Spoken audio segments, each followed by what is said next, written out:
of our platform called Portal to the Past. How could I forget it after working on it so long? Before we introduce the platform itself, I would like to invite to the podium His Honorable Ambassador Robert Peck, the Ambassador of Canada to the Hellenic Republic.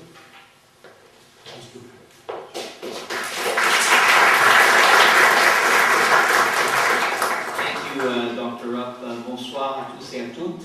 Thank you all for being here this evening. It really is a pleasure to celebrate the launch of this wonderful virtual photography exhibition called Portal to the Past.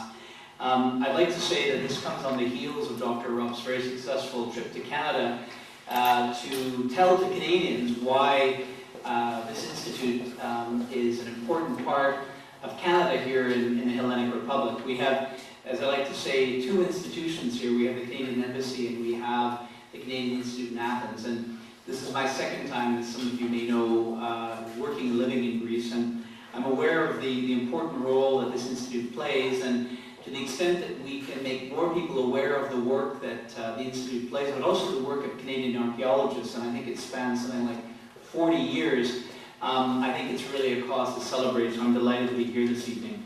I'd also like to pay particular tribute to the private sector, because, you know, as governments cut back and refocus, we at the Embassy couldn't do a lot of what we try to do in terms of maximizing some of the initiatives we take here without the support of the private sector. And I would really like to thank Eldorado Gold for so generously contributing to the success of tonight's exhibition, which we'll see for the first time. It's very, very important to have initiative and ideas, but frankly, without that corporate support and the funding to go with it, it just would not happen. So I'm delighted that Mr. Moral, the Vice President of Eldorado, could be here tonight, and I know he'll be speaking in a few moments. I'd also like to highlight something that's very, very important tonight, and to acknowledge in a few moments the presence of colleagues who come from Canada and the United States.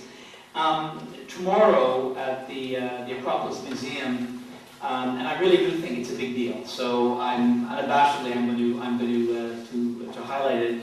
One of the most important exhibitions, frankly, to go to North America, but I'm told ever to go abroad from Greece, will be announced by the Ministry of Culture tomorrow. I don't want to give away the Minister of Culture's speech tomorrow, but needless to say, the exhibition, I think, will really have resonance not only in North America, but around the world, and I'm quite excited about it. I'd like to acknowledge the presence of three people who coincidentally are in Athens today for this announcement tomorrow, in the name of Mark O'Neill, who's the CEO of the Museum of Civilization in Ottawa, soon to be known as the Canadian Museum of History, and his colleagues Jean-Yves Blais, who's the Director General of the museum and Vice President, and also they are joined by Dr.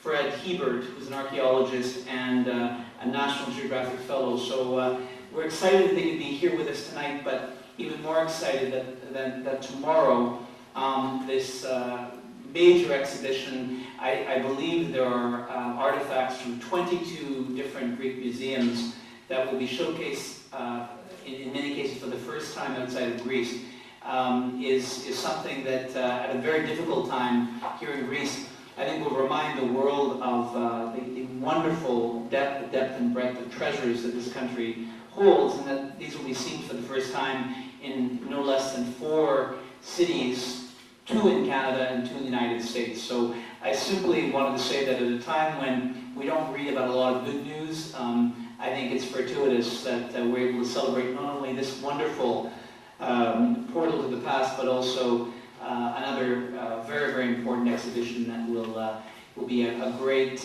poster for Greece and serve as a way of promoting Greece and Greek tourism in the years ahead. So we celebrate this good news tomorrow.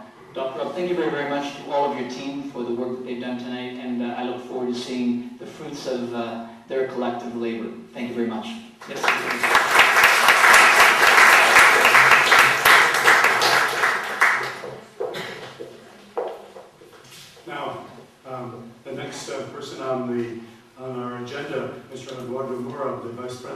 General Manager of Greece for El Dorado Gold Corporation from Vancouver is here, and Ambassador Peck has already given some hint as the reason why he's here. Mr. Mayor.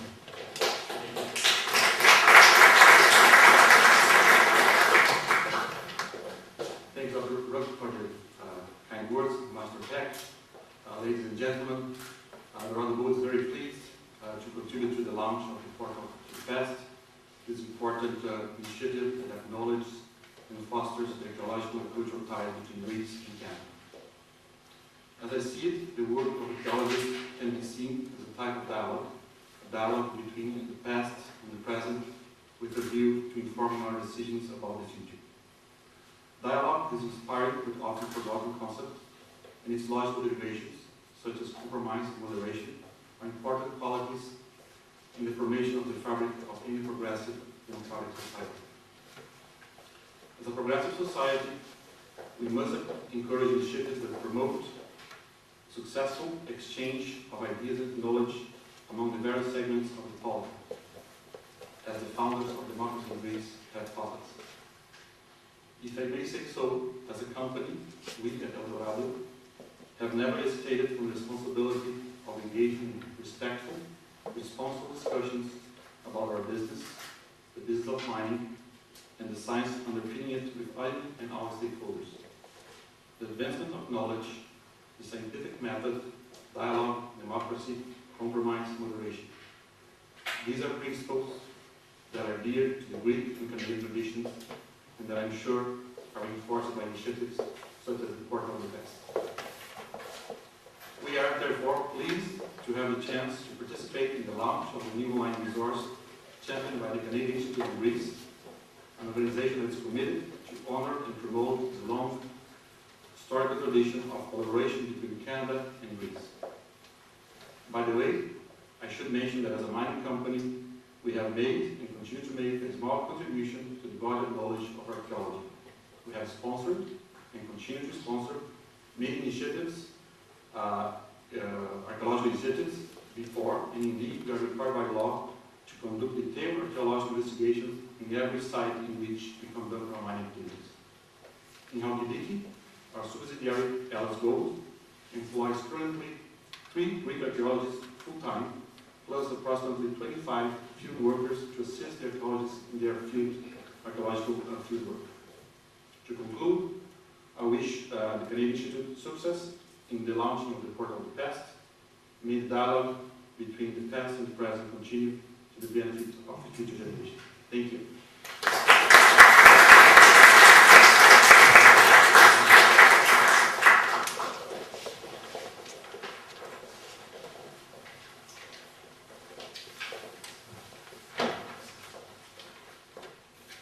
I too would like to extend my thanks, in this case, back to the first 2 individuals, Ambassador Peck and to Mr. Moore as representative of El Dorado Gold. As you will see from my comments, they were important catalysts in making what we're going to present today possible.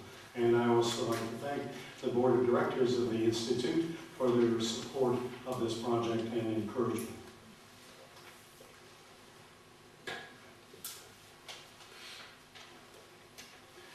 One of the primary objectives of the Canadian Institute in Greece is to promote and to facilitate the study of the varied cultural heritages of Greece from its earliest human occupation to the early modern period.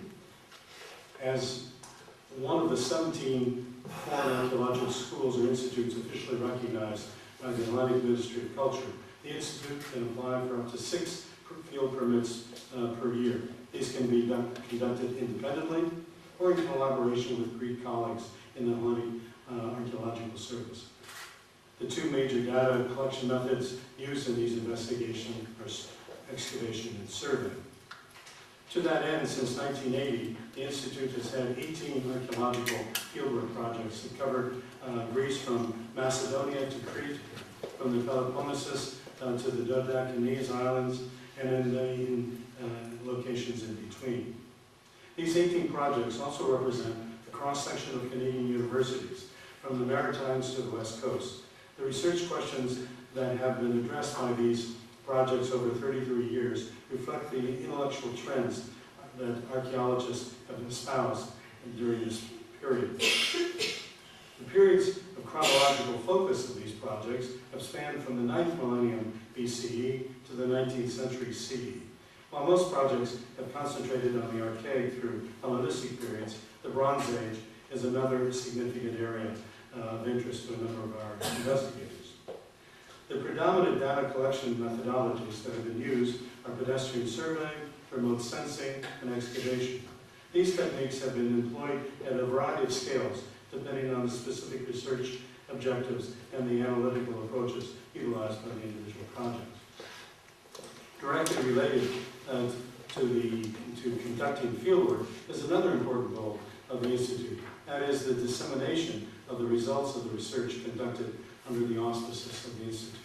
Traditionally, the dissemination of the findings of archaeological fieldwork and ancillary investigations takes the form of scholarly papers, articles and contributions, monographs, and books. The projects of the Institute have an admirable record in sharing their research in this recognized fashion. The question that the Institute sought to answer over the past few years was, how could a larger audience learn about the wealth of information that we have about our archaeological surveys and excavation, as well as their findings? Over the past 2 decades, there have been a steady creation on the World Wide Web of electronic portals to store and to make available collections of digitized cultural heritage in various formats. These portals range from the archives of a single private institution to international aggregations of public collections of material cultural objects. Examples of the latter include the Europeana and the Carrara portals of the European Union. The underlying rationale for such efforts is the desire to make accessible to the public as widely as possible the material culture collections, library holdings, and archives across the spectrum of the cultural institutions, local and national, public and private, small and large. These institutions serve as the stewards of the world's vast cultural heritage. Such proactive stewardship is one of the core responsibilities of these institutions. The Institute's Portal to the Past is designed to focus, is by design a focused hybrid aggregator in the digital continuum from Flickr or Instagram to Europeana or Carrara. As an educational as well as a research institution, we have long sought to share the results of our activities and our fieldwork with as wide an audience as possible, both in Canada and in Greece. The prescient idea of Ambassador Peck 2 years ago was first to have a traveling photographic exhibition here in Greece and in Canada, highlighting the Institute's archaeological accomplishments in conjunction with the celebration of the 70th anniversary of the formal establishment of diplomatic relations between Canada and Greece in 1942. It then evolved, as he mentioned, into a virtual photographic exhibition online. This desire to reach out to Canadians and to Greeks alike concerning our fieldwork coincided with the Institute's efforts to organize and to digitize its archives, especially those relating to its archaeological projects. The generous financial intervention by Eldorado Gold Corporation made this undertaking possible. The present Portal to the Past that we have crafted over the past year is both a realization of Ambassador Peck's dream and a major stride forward towards the fully digitized online archives of the Institute. The dedicated members of this team that did this work are mentioned in the acknowledgments on the site, and also it will be on the last slide as well. The portal, as I will demonstrate presently, has 2 primary functions. The first is to present a concise synopsis of the research of each of our 18 fieldwork projects in terms of why, where, when, who, from where, and how. A complete list of publications of each project is also given. This information provides the essential background overview with which users can contextualize the images contained in each project's collection. The second component is a broad selection of images that illustrate the geographical situation of the fieldwork, excuse me, the data collection methodologies used, the recording techniques employed, the architectural remains uncovered, the variety of artifacts recovered, visualizations of the architecture and the artifacts, the people who excavated the work, and the ambiance which this was done, the local color. In integrating these two components, our aim was to craft a user-friendly content management platform that enables the user to obtain an accurate, multifaceted impression of what each project sought to accomplish, how this was achieved, what they found, and their most important conclusions that came from the research. Finally, the portal contains information and images from the Frederick E. Winter black and white negative collection, which is in our archive. This collection relates to the late Professor Winter's lifelong study of Greek and Roman fortifications and Hellenistic monuments. As the portal in its final form will be trilingual, English, French, and Greek, it will make this overview of Canadian and Greek-Canadian archaeological fieldwork accessible to a much wider audience than now is present. In doing this, the Institute is sharing its Canadian perspective on the rich and varied cultural heritages of our host country, Greece, or the millennium. What I'd like to do, originally we had planned to walk through the site live. However, the Wi-Fi is not working today, so what we will do is walk through it in PowerPoint form, which is close but not exactly the same experience. Our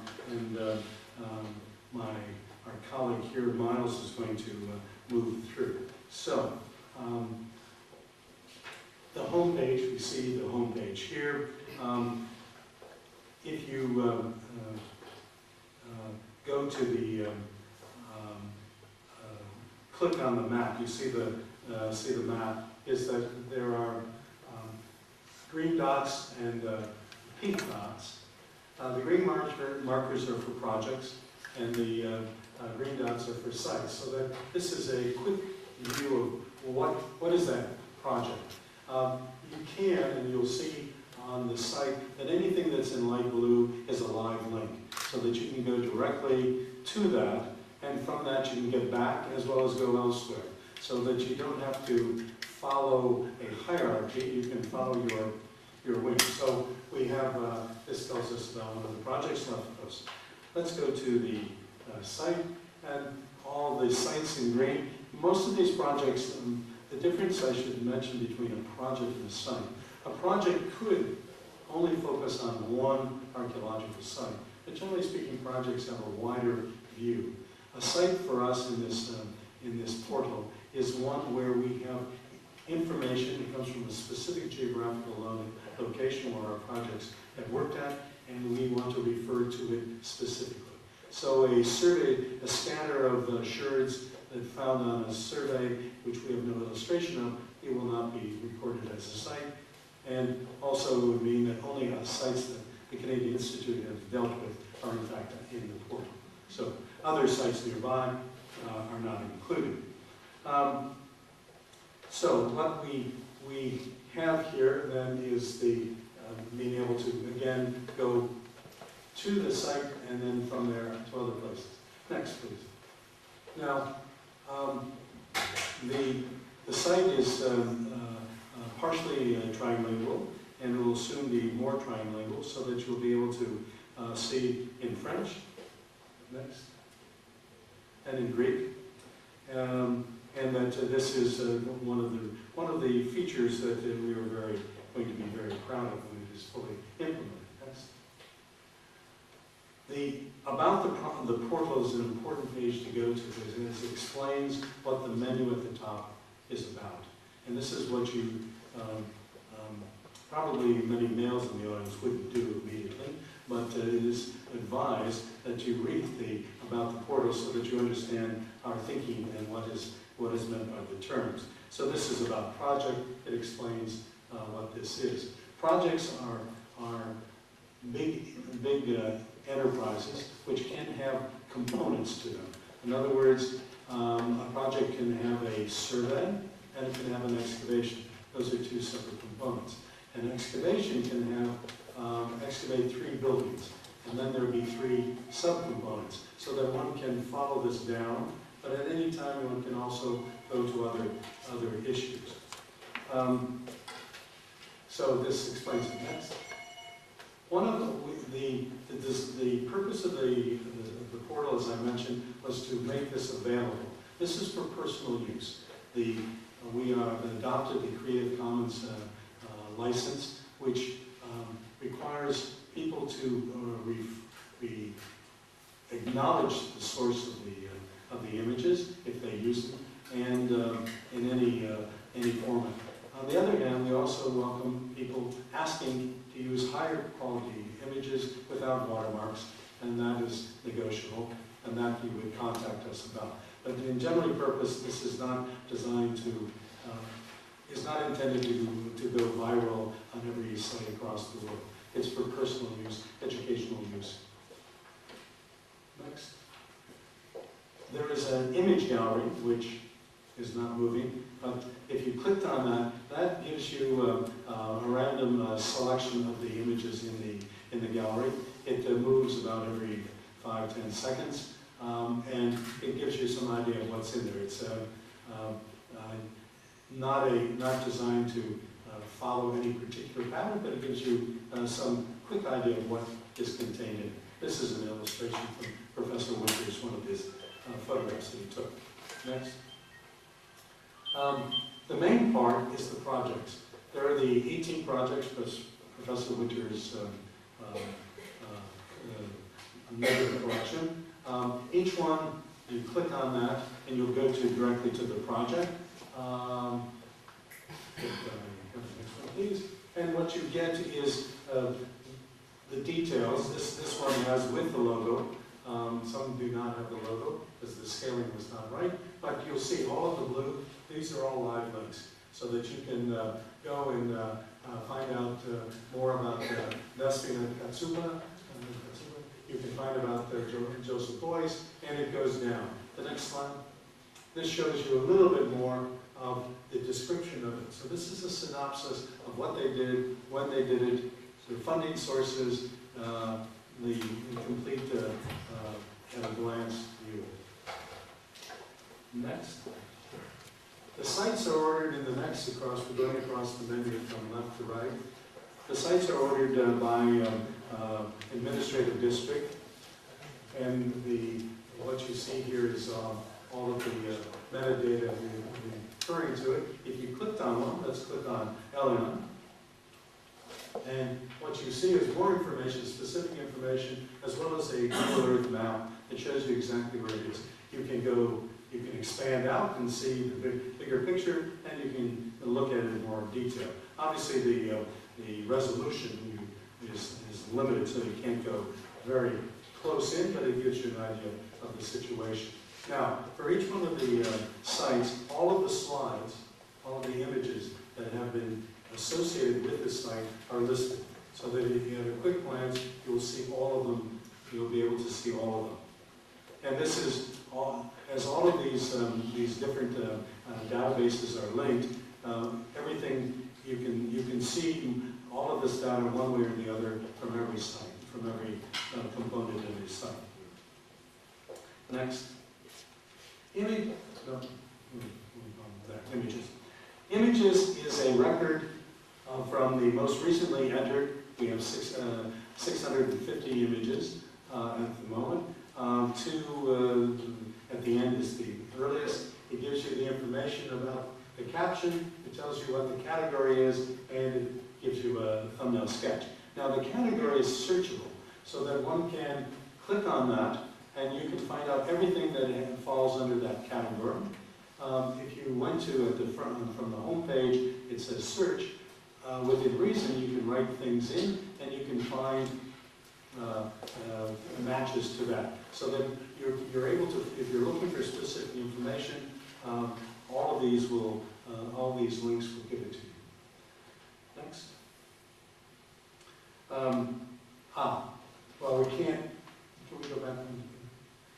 The category again, as I said, goes deeper and shows more. So each one of these will have a list behind it. There might be just one, who fall under that category. You see some of the object types that are on the left. These are ones where you see site plan. There are 75 images in the portal that have something to do with the site plan. Next. The finds, these are the archaeological artifacts and can be equifacts that we have cataloged. These are representative of what is being found. The portal is not intended to be a complete presentation of all of the archaeological material that was recovered at the site. That is not one of the goals, but what it is trying to do is give you a representative sample of the material that especially the excavators think is important, is significant for their conclusions. And again, we have material, you have what it is described at, what its fate is, and also the project from where it came from. And again, you can see the hierarchies, the categories on the left for this. And this is what we did was we utilized various dictionaries, lexicons, for our purpose.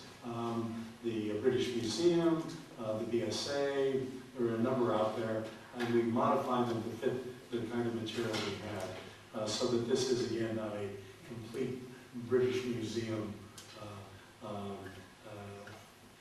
dictionary for all possible material culture. Next. The archives. This is the core of the portal. And what I mean by core is that this is all of what you're seeing as images and as finds relate to the archives. This is where the metadata, the basic data about the original image, drawing, plan is. And it's since we are the difference between the archives is we could have a pen and ink on vellum plan of a site, which obviously we can't show in this. But if someone took a picture of it, then that is we talk about the original is the pen and ink on vellum, that's in the archive, and the image is the image of that. We also now, since many projects no longer use physical methods such as that to do their drawings, is that they create electronic drawings in TIFF, usually TIFF format, so that the original would be in TIFF, but Drupal, our platform, doesn't take TIFF, so that it's been converted generally into a JPEG or a PNG file. So again, one would see a slight difference between this. This is why we are not Flickr and why we are somewhat Carrera or European. We are next. The people. One of the things that archaeology is, it's done by humans, and many projects have large numbers of people participating in them. Some of these people, in fact, participate on many projects. So every person who is considered by the project to be a person of significance, these are in the projects. Anyone who has published is in this, so that you're able to find out. It's not a complete CV. I don't have a picture of it, but if we went to any one of them, you get a picture, you get their title, you have their email address, you have their affiliation, you have their area of expertise, and the projects they worked on. Now, this again allows you, in the case I was planning to show you Alan Johnston from UCL, Institute of Archaeology, and one of his areas of interest is classical ceramics. So that's one area. He's also Hellenistic ceramics. So if you clicked on classical ceramics, what you'd end up seeing is other people who, in fact, also do classical ceramics. So you're able to see who are on this. And in the case of Alan Johnston, he's only been on one project, the Antikythera survey project, but some people have been on many projects. Next. Now, institutions is somewhat of a catch-all because it refers to the affiliation of the people, but it also refers to funding sources. We put it here so that any funding source is located in here. Any institution of affiliation, such as the University of Alberta, we have a representative here, University of Alberta. That was one of my clicks would have been on the University of Alberta, and we can see who is associated with the University of Alberta. And again, we can go from there. Now, what one starts to see here, and both through people as well as through institution, is how globalized even Canadian archaeology is in Greece. Is that many of these people, while many are Canadian and many are Greek, there are many Brits, there are many Americans, etc. So that archaeology here in Greece is a very globalized institution, and most projects, I think, from many of our colleagues in other foreign schools would have the same kind of thing. Now, if we clicked on American School of Classical Studies, we find a number of people. If we clicked on archaeological field schools, which is used these days as a funding source, we'd see that most of our projects, in fact, have used this. So that this is one way of checking. Another one that I was going to search was, which we can't do the search function, was the Social Sciences and Humanities Research Council of Canada, one of the prime Canadian funders of humanistic work here in Greece, and one will see how many of our projects, in fact, have received funding from SHRC, as we call it, Social Sciences and Humanities Research Council of Canada. Now, pedestrian survey. If we clicked on that in the survey in the search, you would again find all mentioned. What it brings out, I'm sorry that we can't do this, is that in the descriptive text, for each project, those words are also reflected in the search. It's not just in the live links, it's also in the text, so that you can find every mention of pedestrian survey in there. AMFRA, you can search for material types, and you can look for people. Jacques Perrault would have been another person that I would have clicked on, and we'd see all the photographs that imagery that he is associated with. In general, just as an explanation, for imagery as to who is the producer, primary copyright holder, unless there was a person specifically named by the project, it's the project director. So in some cases, we in fact know on some projects there are certain people who are doing this, so we see this. The copyright is held by the producers with the residual with the institution. Let's see. Okay. That is the site not live. It's a very lively site. It's a nimble site. It is, I was not able to do it justice without going back and forth. It is a site that has been the work over the last year. We started a year ago to do this. It's a team effort by the members of the Institute, our interns and our fellows, as well as our conceptual background, which is very important. Atixia Tsipopoulou, Chris Stewart, Effie Patatsis, and George Busco. I'd like to conclude by saying, before introducing the last person on the program, is to say that the Portal to the Past is a nimble CMS that displays the significant archaeological results of the Canadian fieldwork in Greece over the past 33 years. With almost 650 entries and counting, each project has an average of 35 images.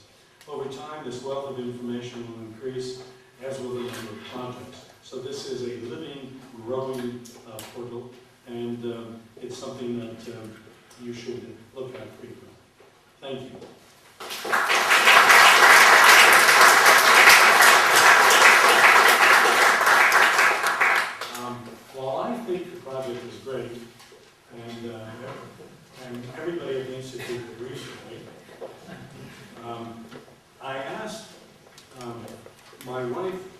suggest someone who could appraise this as an outsider, since we are, for us at least, have ventured onto deep ground, and we're trying to come up with a, shall we say, a made-in-Canada solution to portals, given the sustainable. I think one of the points I did make is the importance of sustainability. In other words, this portal is sustainable within the Institute, and we will be able to maintain it, I believe, as a core activity in perpetuity. So that my wife immediately suggested an individual who's sitting in front of me, Dr. Agiaki Benardu. She has her MA, BA, MA, and PhD in Ancient History and Archaeology from King's College London. She considers herself an ancient historian as well as a classical archaeologist. She's worked for the Ministry of Culture in various capacities relating to digitization.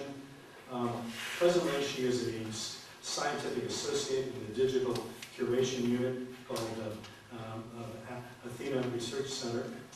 She works in the field of digital humanities on European Union research initiatives, which are trying to bridge the gap between humanities and ICT.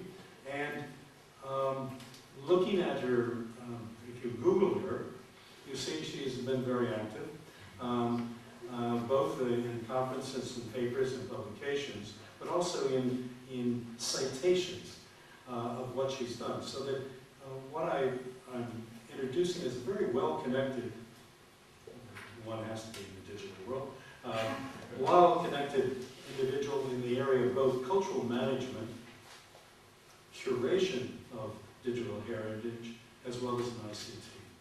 Thank you, ma'am.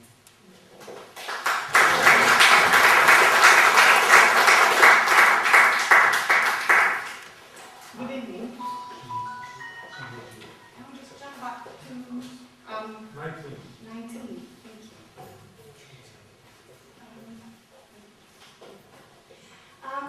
Thank you. Well, it's both an honor and a great pleasure to be here today. And let me explain myself first. It was just a short 12 years ago that, as an undergraduate, I actually volunteered at the Canadian Institute's library and worked with Jonathan Tomlinson, who's somewhere here, over there. That was 12 years ago, and it was a valuable experience back then. But the great pleasure lies elsewhere. For the best part of my professional life, even though my background is indeed in the humanities, I have been working in a so-called new field, which is called the digital humanities. Now, it's already 40 years old, but still considered new amongst humanists. So, what I have been trying to do in the context of large EU initiatives such as the Europeana portal, which has just been mentioned before, is trying to figure out ways in which technology and the ever-expanding digital world can support humanities research, in more particular history and archaeology. I have been trying to map out, analyze the needs, the so-called user requirements of humanities scholars, mainly historians and archaeologists, but not just them, in order then for the developers, or as we humanists call them, the techies, to translate what we give them into tools, services, repositories, databases, whatever else we ask them for, and we think they can make it. So now, what do you think is the first and foremost user requirement one comes across? Well, if you make an educated guess, I guess you find it. It's access to the content, access to the material, find out what's there, and actually get to use it. Unhindered access to content, which will enable users, archaeologists, researchers, to gather, view, make effective use of digitized material. Going through Portal to the Past, I was actually immersed at how much material has been gathered in there, 18 projects, that's really, really impressive. and how easy it is to search across multiple distributed data sets, texts as well as images, so very diverse objects. And Portal to the Past does provide online access to both archival, that's 26, but I keep asking you to go back and forth if that's okay. That's archives, as Professor Rapp just showed, archival as well as archaeological resources, which is 25. Relating to the material of the Canadian Institute all over Greece.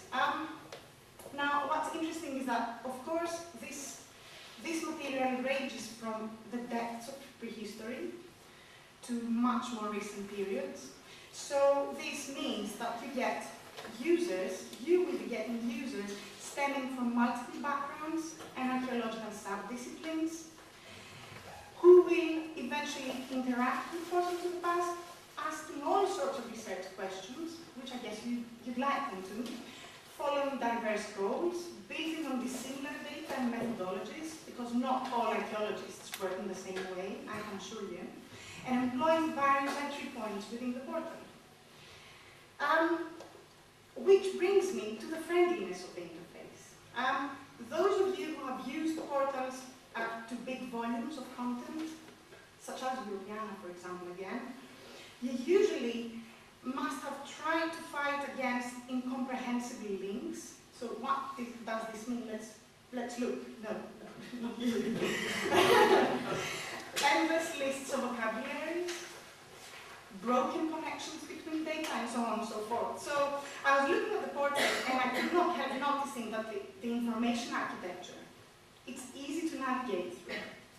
And you can make both a structured navigation, that's for example if you go from 19 to 20, so basically you find a project you're interested in and you just click on it, and then at 20 you just find the project and you find all the relevant information. So for example, if you're researching the Calamianos Harbour, then you can just focus there. But at the same time you can browse, you can berry pick, you can chain. So basically you can click here and elsewhere and keep finding new stuff. And this is particularly important for archaeologists because serendipitous discovery is one of the key methodologies within the activity of searching in archaeological research, which is, of course, fundamental. Okay, now that I have spoken about content, I've spoken about interface of the portal, please allow me to introduce another concept which Professor Rapp briefly mentioned. And to me, and I guess to all archaeologists, is of equal importance to the previous one, that's metadata. Now, what is metadata really? Metadata is the data about the data, or the information which describes the content. For example, if you go to 24, that's images, I think. For example, we researchers in archaeology, we crave for rich, coherent, good quality metadata. So basically, we are looking for more information which will be fleshing out the content itself, the object of research itself. So basically, if we could just navigate around them online, around the portal now, and just show you that what would a picture signify if what you only had about it was just the name of it. Nothing really. You could do nothing with it, no matter how good the resolution would be, what's important is the information that you've got there accompanying each object, each image, each map, each archival object. And this brings to mind another issue which also impressed me with Portal to the Past is this. Okay, I guess everybody in here has been to a museum, so you must know what I'm going to talk about now. You've often experienced looking at a magnificent find which is set within a glass frame, often with a short description in a tag below. So you stand there in front of it and you just admire it per se, but you cannot make any connections between this object and the one standing right next to it. That's right. or in fact with any other object standing around it. So there's no context that sets a common background between those objects that allows you to draw a more complete picture that actually includes both objects or all objects and allows you to get a bigger picture of what you're actually seeing. Now, sometimes this same thing stands with archaeological material with importance. Major importance, major EU infrastructures are experiencing this problem. They've got all sorts of data in there. They've managed to gather and aggregate, vast amounts of material, but at the same time, users can't make much of that. There is no contextualization. So going through Portal to the Past, I was actually impressed again by the way this issue has been addressed, because there is no standalone object, map, image, or text that just stands there without being connected to everything else. So basically, you can zoom in and out of everything and just get, as close a picture and as broad a picture as you'd like, so you get the context. No piece of information within Portal to the Past does not belong to a greater family of information. So it all comes down to an umbrella, and that's clear to the user. This in itself, I cannot stress how significant the contribution to the research community it is. The bigger picture. And last but not least, there have been surveys, and some of them I just happen to be involved in, conducted within the area of user behavior in archaeology. And about 2/3 of respondents altogether, in various surveys, all kinds of surveys, qualitative, quantitative, and so on, have repeatedly stated and stressed that they would be interested in finding out about other people's current research. Not surprising, but it's true. We all real humanists would like to find out, and we actually say that we'd like to share what's happening around. So some, almost as many, have stated that they would be prepared to share interesting resources and information on their own work with others, and that they would like to publish jointly with others, collaborate. I strongly believe that initiatives like Portal to the Past here will encourage and enhance collaboration. And they will also support joint work in the field of Greek archaeology, which is a solitary work anyway. And to me, this is a major contribution of such an initiative. That the more we show people what open access can offer, what you can do once your material is out there and other people can see, other people can contribute, play around with it, comment on it, criticize it even, the more they will make of it, the more we will make of it, the more fascinating things we're going to be researching on, and the more impressive answers we are going to be giving. So, I would like to close this short talk by thanking you. I want to thank you personally for inviting me here tonight, after all those years. And I would also like to thank you on behalf of the entire archaeological community for offering us this great online archive. Thank you.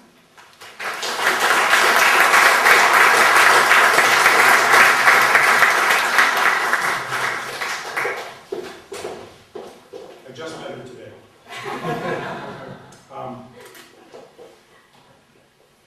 We think the team, which has been working on this over the past year and conceptualizing it a little sooner, including Ambassador Peck, we think we have achieved our goals, but of course it's in perpetuity, so each year brings new projects, new finds, and that this is something we also, just as a sidelight, I asked my assistant director Jonathan about the Persian War shipwreck project, which I had known a little bit about, but I asked him, what do we have? And he opened up his computer, and after a couple of minutes I say, okay, thank you. There were so many images in there, which are not all of them are worth sharing in the sense that they're like anything that, one of the advantages of the digital is that you can take as much as you want without ever having to think about it.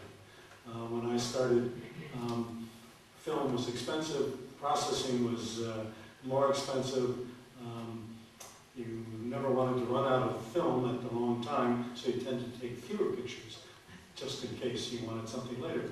And so we spent a lot of time thinking about what we were taking.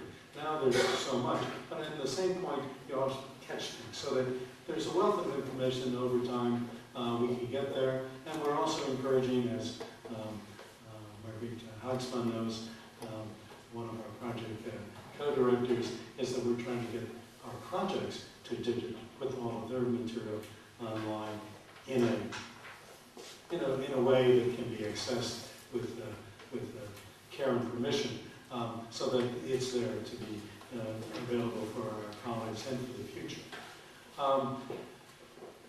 You have the address. It's live. Start going to it. It can't be found unless you go there. If you want to link it, please link it. Google can't find it unless there are links. We would look for that. We will do it on our own as well. The people in Canada will be informed of this by my blog on Friday, so that we hope that they will utilize it. This is one of Ambassador Beck's real interest, was to make it available for educational use in Canada in particular, so that we hope that our colleagues back in Canada will do so. With this, we're the presentation part. There is a reception at the Swedish Institute starting now. Miles will be glad to take those of you who don't know where the Swedish Institute is. He will lead you over, and we hope to come over. There will be, we hope, we'll have to see, we hope that there'll be a laptop with the site online, so that you can look at it, and I'll be glad to answer questions at the Institute. So thank you very much for your attention. I hope that you will find this a useful research and educational tool, both in your own personal research, but also those of your colleagues. Thank you.